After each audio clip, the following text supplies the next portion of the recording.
इंगित करते हुए ये कविता लिखी है, तो हमें लगता है कि उस समय की सरकार को इस कविता पर प्रतिबंध लगाना चाहिए था।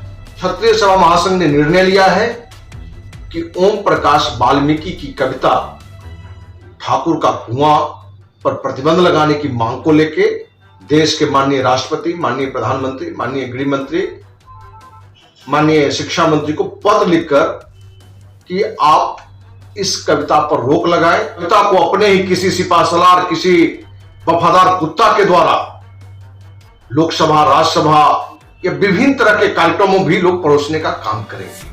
उनको कहां जूठन खिलाया गया और कौन खिलाया गया, क्योंकि एक साथी आप ही मीडिया के लोगों ने बताया कि उनको कहीं किसी शिक्षक ने खिलाया, वो दलित शिक्षक ही था। देखिए, आप सूरज पर थूकिएगा तो थूक सूरज पर नहीं पड़ने वाला है, आपके चेहरे पर पड़ेगा। टुन्ना पांडे कौन है, पूरी बिहार की जनता जानती है कि अपने ही समाज की बेटी के साथ छिड़कानी में इनकी गिरफ्तारी हुई थी, ये जेल गए थे।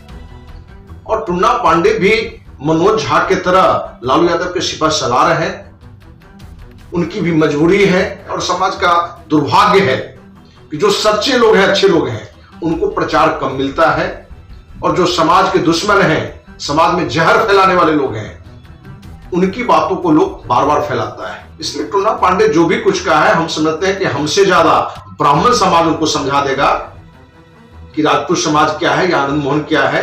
इस तरह की बातें का विरोध ब्राह्मण समाज के लोग करना भी शुरू कर दिया। दोस्तों, दलित साहित्यकार ओम प्रकाश वाल्मीकि की कविता ठाकुर का कुआं जो है इन दिनों काफी चर्चा का विषय बना हुआ है। आप सभी लोगों ने इस कविता को पढ़ा होगा।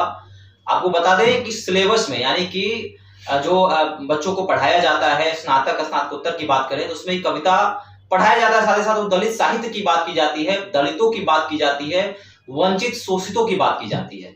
और एक प्रकार से अगर पाठ्यक्रम की बात करें तो पाठ्यक्रम में शिक्षक यह पढ़ाते हैं कि पौराणिक काल में जो है दलितों के साथ, यानी कि जो ब्राह्मण वर्ग थे, राजपूत वर्ग थे, उन्होंने दलितों के साथ काफी अत्याचार किया है। राजपूत का नाम जो है उसमें शामिल होता है और राजपूत को ठाकुर से उसमें अंकित किया गया है कि ठाकुरों ने जो है दलितों पर अत्याचार किया, अपने कुआं से पानी नहीं पीने दिया, और जो किसान जो थे वह दलित थे और उनके खेतों में काम करते थे, तब भी जो है उनको अनाज कम दिया जाता था। ये तमाम चीजों की जो जिक्र जो है कविता में की गई है। हमारे साथ क्षत्रिय सेवा महासंघ के राष्ट्रीय अध्यक्ष धनवंत सिंह राठौर जी हैं। सर, दलित साहित्यकार ओम प्रकाश वाल्मीकि की कविता ठाकुर का कुआं पाठ्यक्रम में शामिल है, बच्चे पढ़ते हैं।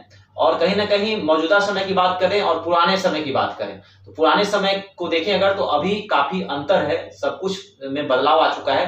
तब भी यह पाठ्यक्रम में शामिल है, इस कविता को पढ़ाया जाता है, जिक्र होता है। क्या कुछ कहेंगे इस विषय पर? ओम प्रकाश वाल्मीकि की पुस्तक की चर्चा अभी जो घटना घटी है उसके बाद हम लोग की नजर में आया है। ओम प्रकाश वाल्मीकि ने यदि राजपूत समाज को इंगित करते हुए ये कविता लिखी है, तो हमें लगता है कि उस समय की सरकार को इस कविता पर प्रतिबंध लगाना चाहिए था, क्योंकि जिस कविता से, जिस कहानी से समाज का माहौल खराब हो, विद्वेष की भावना फैले, सामाजिक समरसता खराब हो, तो क्षत्रिय सेवा महासंघ ने निर्णय लिया है कि ओम प्रकाश वाल्मीकि की कविता ठाकुर का कुआं पर प्रतिबंध लगाने की मांग को लेके देश के माननीय राष्ट्रपति, माननीय प्रधानमंत्री, माननीय गृह मंत्री, माननीय शिक्षा मंत्री को पत्र लिखकर कि आप इस कविता पर रोक लगाएं, क्योंकि इस कविता से कहीं ना कहीं राजपूत समाज को इंगित करके, टारगेट करके अपमानित करने का एक मैसेज देता है। क्योंकि कोई कविता और कहानी पर यदि प्रतिबंध नहीं लगेगा तो लालू, नीतीश जैसे लोग, आगे भी लोग आएंगे जो अपनी गंदी राजनीति को साधने के लिए इस तरह की कविता को अपने ही किसी सिपासलार, किसी वफादार कुत्ता के द्वारा लोकसभा, राज्यसभा या विभिन्न तरह के कार्यक्रमों भी लोग परोसने का काम करेंगे।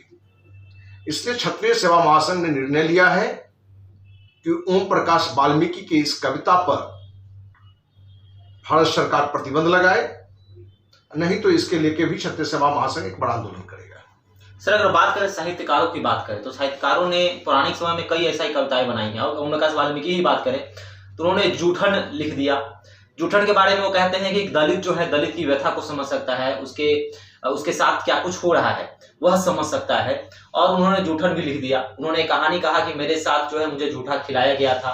तमाम तरह की चीजें जो है पाठ्यक्रम में शामिल है। तो क्या लगता है सर कि उस समय भी ओम प्रकाश वाल्मीकि की अगर बात करें तो आजादी के बाद उनका जन्म हुआ था, उत्तर प्रदेश में जन्म हुआ था, तो क्या लगता है कि उन पर भी किसी राजनेता का हाथ था, जो राजनेता अब के समय में भी उनकी कविता को हथियार बना रहे हैं और समाज में पेश कर रहे हैं? देखिए, ओम प्रकाश वाल्मीकि के बारे में बहुत जानकारी हमें नहीं है कि उनको कहाँ जूठन खिलाया गया और कौन खिलाया गया, क्योंकि एक साथी आप ही मीडिया के लोगों ने बताया कि उनको कहीं किसी स्कूल में शिक्षक ने खिलाया, वो दलित शिक्षक ही था। अब ये क्या सच्चाई है, इस पर तो मैंने कहीं से कोई हमारी स्पष्ट जानकारी है नहीं। और किसी भी काल में एक दो घटना किसी भी समाज के लोग गलत कर देते हैं, उससे पूरी समाज को आप नहीं जोड़ सकते हैं। अभी सप्ताह पहले की घटना है कि अपने बिहार की एक दलित महिला के शरीर पर पेशाब किया गया है नग्न स्थिति में, कहां कोई कार्रवाई है? मैं अखिल भारतीय अपराध विरोधी मोर्चा के राष्ट्रीय अध्यक्ष हूं। कोई महीना नहीं है कि बिहार में दलित हो कि पिछड़ा हो कि पिछड़ा हो या सवर्ण हो, बहुतों की बहन बेटी का साथ अन्याय हो रहा है, नग्न वीडियो बनाकर वायरल किया जा रहा है। हर महीने कम से कम 4-5 इस तरह के केस को तो मैं सॉल्व करता हूं, बिना जाति देखे हुए, बिना धर्म देखे हुए। तो हम तो राजपूत हैं, हम तो ठाकुर हैं। कहां अन्याय हो रहा है, कहां अन्याय कर रहे हैं? जो समाज में एक जनप्रतिनिधि को करना चाहिए, एक प्रशासक को करना चाहिए, सरकार को करना चाहिए, वो काम हम कर रहे हैं। मेरे जैसे सामाजिक कार्यकर्ता कर रहा है, वो आप इसकी जानकारी ले सकते हैं। इसलिए पीछे कब क्या हुआ, एक दो घटना को लेकर पूरे समाज पर कोई कविता गढ़े, कहानी गढ़े, उसका विरोध होना चाहिए। और फिर से हम कहेंगे कि ये कविता पर 100% प्रतिबंध लगेगा। इस सच्चाई को जानने की आवश्यकता है। मनोज झा ने जब से इस कविता का पाठन किया है, तब से ही जाति के ठेकेदार जो हैं वह सामने आ गए हैं।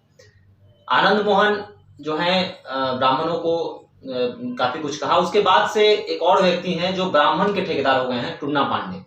टुन्ना पांडे जो हैं वह सोशल मीडिया पर एक वीडियो डालते हैं, उसमें उन्होंने आनंद मोहन के साथ साथ राजपूतों की भी बात की है, और उन्होंने कहा है कि ब्राह्मण जो हैं वह राजा बनाना जानते हैं। उन्होंने चाणक्य, चंद्रगुप्त की बात कर दी है, और साथ ही साथ वह जो है ब्राह्मण के ठेकेदार के रूप में शामिल हो रहे हैं। मतलब अपने आप को दिखा रहे हैं कि हम ब्राह्मण के जो हैं बहुत बड़े जो हैं मतलब पुरोधा हैं या फिर ब्राह्मणों के साथ हैं। क्या कुछ कहेंगे? टुन्ना पांडे जो है ऐसी भाषाओं का प्रयोग कर रहे हैं। देखिए, आप सूरज पर थूकिएगा तो थूक सूरज पर नहीं पड़ने वाला है, आपके चेहरे पर पड़ेगा। टुन्ना पांडे कौन है, पूरी बिहार की जनता जानती है। आनंद मोहन कौन है, पूरे देश की जनता जानती है कि आनंद मोहन हर समाज की बहन बेटी के आबरू के लिए लड़ा है। और टुन्ना पांडे का सब लोग जान रहे हैं कि अपने ही समाज की बेटी के साथ छेड़खानी में इनकी गिरफ्तारी हुई थी, ये जेल गए थे। और टुन्ना पांडे भी मनोज झा के तरह लालू यादव के सिपा सलार हैं। उनकी भी मजबूरी है कि यदि सत्ता में जाने के लिए, कुछ पाने के लिए, जो लालू 29 की जो गंदी राजनीति चल रही है, उसका एक पात्र में, मुख्य रोल में आने के लिए वो भी अनाप शराब बयान दे रहे हैं। हमने पहले भी कहा और आज भी कह रहे हैं कि बड़े भाई आनंद मोहन जी को जब लगा कि भाई देश के उस सदन राज्यसभा में एक राजपूत समाज को टारगेट करके बात रखा जा रहा है, तो उन्होंने कड़ा विरोध किया।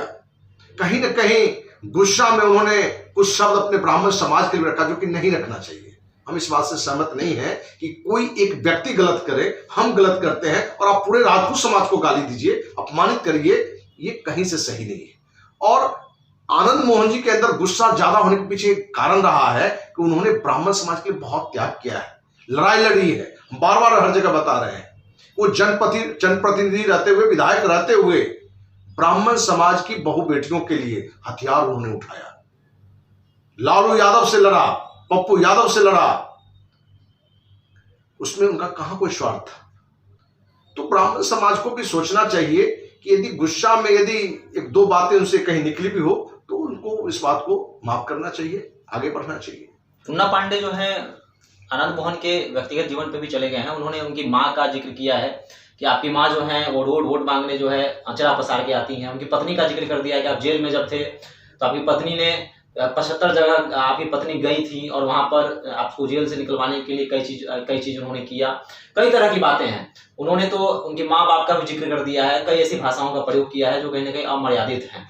क्या कुछ कहेंगे टुन्ना पांडे को इस भाषा को लेकर? देखिए, आज समाज में अच्छे लोग भी हैं, बुरे लोग भी हैं। हम आप मीडिया से कहना चाहेंगे कि जो गंदे लोग हैं, कुछ ऐसी बातें करके समाज में आगे अपने को दिखाना चाहते हैं, ऐसे लोगों की बातों को इग्नोर करिए। ऐसे लोगों को जब आप बार बार चर्चा करेंगे तो वो भी अपने आप को एक खलनायक के रूप में समाज में प्रचलित हो जाता है। और समाज का दुर्भाग्य है कि जो सच्चे लोग हैं, अच्छे लोग हैं, उनको प्रचार कम मिलता है। और जो समाज के दुश्मन हैं, समाज में जहर फैलाने वाले लोग हैं, उनकी बातों को लोग बार बार फैलाता है। तो फिर से कहना चाहेंगे कि टुन्ना पांडे कहाँ दीप है, कहाँ आनंद मोहन सूरज है, उसमें तुलना ही करना बेकार है। दोनों का आचरण अलग है। इसलिए टुन्ना पांडे जो भी कुछ कहा है, हम समझते हैं कि हमसे ज्यादा ब्राह्मण समाज उनको समझा देगा कि राजपूत समाज क्या है या आनंद मोहन क्या है। इस तरह की बातें का विरोध ब्राह्मण समाज के लोग करना भी शुरू कर दिया है। पता नहीं आपको जानकारी है कि नहीं। ब्राह्मण और राजपूत समाज के जो लोग देख रहे हैं, उनको क्या संदेश देना चाहेंगे? ब्राह्मण राजपूत समाज नहीं बल्कि पूरे बिहारवासी से कहना चाहेंगे कि अपने राज्य में, देश में कभी हिंदू मुस्लिम, कभी जात पात को लेके एक माहौल को बिगाड़ा जाता है, सामाजिक समरसता को खराब किया जाता है। आइए हम गंदी राजनीति से अपने को बचाव करते हुए बिहार या देश में उसी सरकार को लाएं जो विकास की बात करे, विकास करे, शिक्षा का ध्यान दे, सड़क का ध्यान दे, शांति का माहौल कायम कर सके, सुरक्षा का माहौल दे सके। हम अपने कार्य में रहें, न कि समाज में जो किसी समाज का नेता हो जिसका लक्ष्य सिर्फ समाज में जहर फैलाकर अपना राजनीतिक स्वार्थ पूर्ति करना है, उससे हम बचें। क्योंकि ये राजनेता समय के साथ अलग भी होते हैं और समय के साथ गला भी मिलते हैं। उसमें उनका सिर्फ और सिर्फ स्वार्थ छिपा होता है।